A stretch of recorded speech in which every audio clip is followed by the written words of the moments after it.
Hey guys, Level Cap here. Today, the Battlefield 1 July patch has released, bringing with it a bunch of fixes, but also a new map, Prize Day to Here. Prize Day to Here, however you want to pronounce this map name. It's a new map that is included with the French DLC, which means that the French DLC now has 6 maps total, which it seems like DICE is sort of aiming for the rest of the premium DLC content. Unfortunately, this map is still locked behind the premium paywall or the French "they shall not pass" paywall. I did review this map back when it came out on CTE quite a while ago. A bunch has changed since then, most notably that the map just looks much more polished. There's more detail, everything looks finalized and complete. A lot of my original criticisms do remain though. The first being that if you want to play this map even remotely competitively, you need to go into your settings and crank the brightness from 50% up to 100%. I know this is a night map and it's supposed to have that cool atmospheric effect to it. The only problem is that it's incredibly hard to see players, and I'm pretty sure most people are playing with their brightness cranked, so why would you want to play at a huge disadvantage? And I'm not talking small disadvantage, I mean huge disadvantage. Once the brightness is cranked up, it becomes much more playable, but bear in mind this is a close quarter map. You're probably going to want to run with something like the Automatico. I picked that up and was having no problem mowing people down, but every time I tried to play with something a little bit less high DPS, I just ended up getting a bit more aggravated because of how chaotic this map is. You need to constantly be able to kill people before they can damage you, even at all, or change directions and get cover. It's just not a slow-moving tactical map, it's more of a fast-moving, full-on chaos map. The other thing that might annoy you about the graphic settings is that a lot of weapons in Battlefield 1 have lots of muzzle flash or smoke that comes out the front of their weapon when firing, and that, especially when it's darker, can make it very hard to see your enemies. I think it's just more of an issue of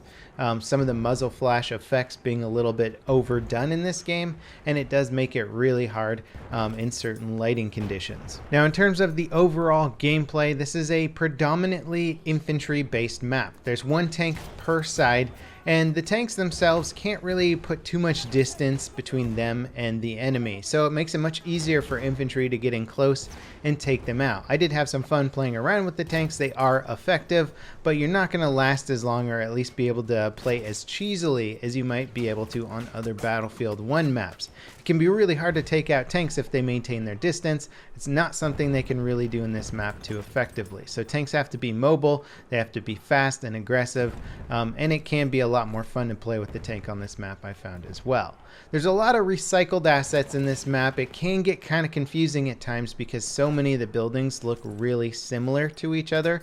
I'd imagine you'd have to sink in quite a few hours before you can just sort of place yourself in the map instantly from spawning in. Be like, okay, there's a flanking route over here, there's a little tunnel in this area, there's plenty of little dark corners, secret little tunnels, buildings to get up in. It's a complex and complicated map, and that does certainly add to the chaos factor of it, and the recycled assets don't help too much with trying to pinpoint specific locations. If you like a bit of chaotic gameplay, then this map might really appeal to you. The action is fast-paced and pretty much non-stop the whole round. There's plenty of flanking routes, so if you're the kind of player who really likes to explore and figure out a different way to flank the enemy, you might appreciate that.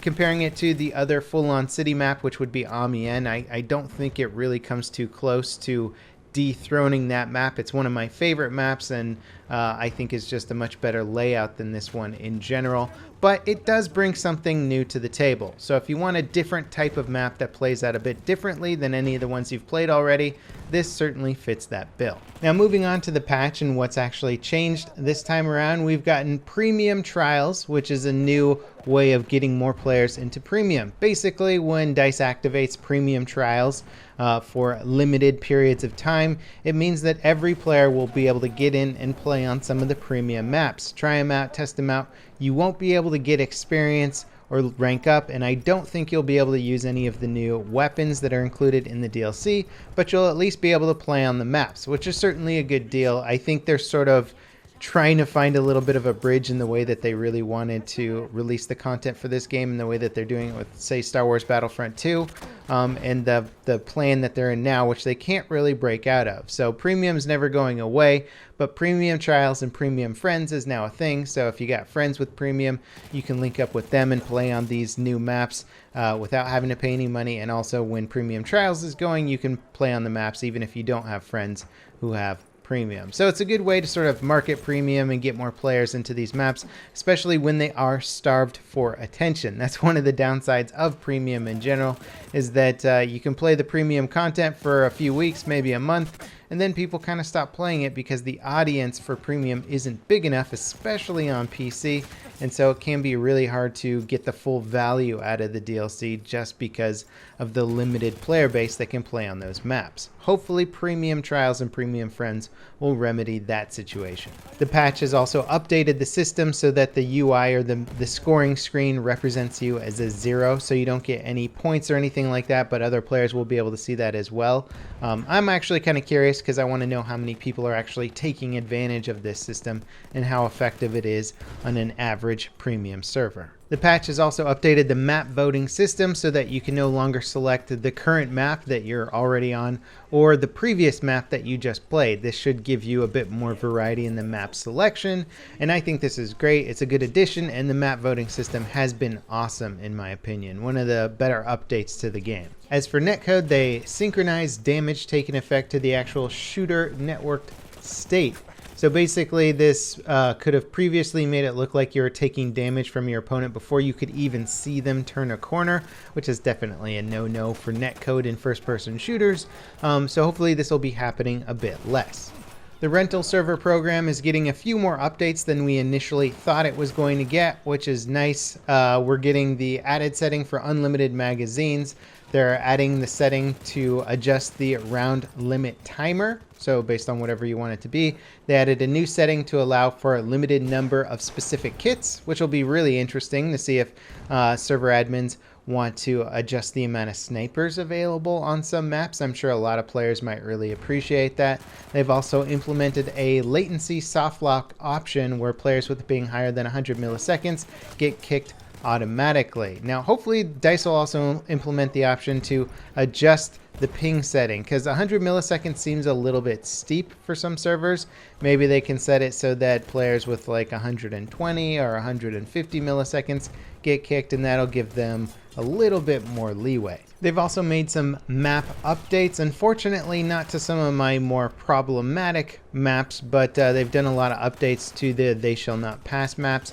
Soissons adjusted the D flag capture area and front lines to improve map balance.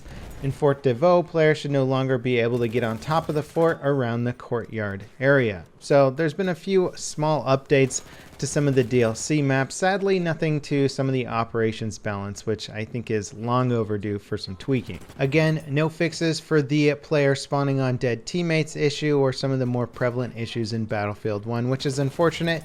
No adjustments at all to weapon balance in any way. I don't know if DICE has just given up on weapon balance at this point, if it's not something that they want to address, or if they just think they got it right and everything's good to go. So it's very concerning, I would say, a little bit concerning at this point if they're not making any adjustments to some of the other systems in the game.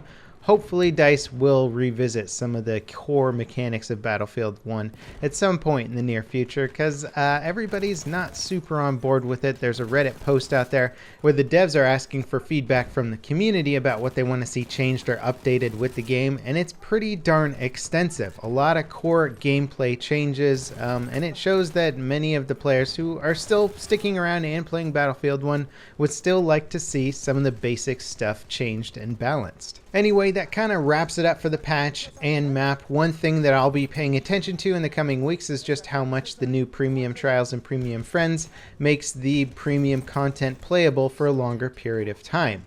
I mean, I really haven't played the new trench map that much, and especially on PC with the lowest population out of any of the three platforms, it can be really hard to play the DLC content a month or two after launch. So hopefully this map will remain in circulation a bit longer, and it'll make the DLC servers a bit more entertaining now that we have 6 maps total to pick from. As always, guys, thanks for watching. Try out the map for yourself. Let me know what you think in the comments section, and I'll see you next time. This is Level Cap, signing off.